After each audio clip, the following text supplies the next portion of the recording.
పాషమైలారంలోని Sigachi pharma కంపెనీలో చాలా పెద్ద యాక్సిడెంట్ జరిగింది. రియాక్టర్ పేలిపోవడంతో దాదాపుగా 19 మంది వరకు చనిపోయారు. ఇంకా ఎంతమంది మృతదేహాలు బయటికి వస్తాయో తెలియని పరిస్థితి.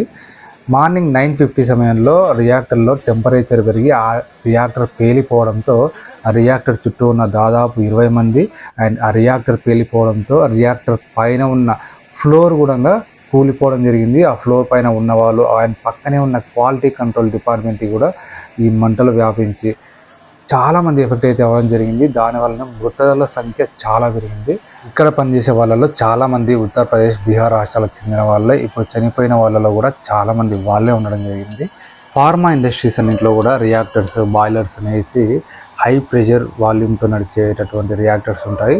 సో సేఫ్టీలో ఏమాత్రం నెగ్లెక్ట్ చేసినా కూడా ఇలాంటి పెద్ద పెద్ద యాక్సిడెంట్ జరిగే అవకాశాలు చాలా ఉంటాయి. సో ఇప్పుడు గవర్నమెంట్ వీటి మీద యాక్షన్ తీసుకోబోతుంది.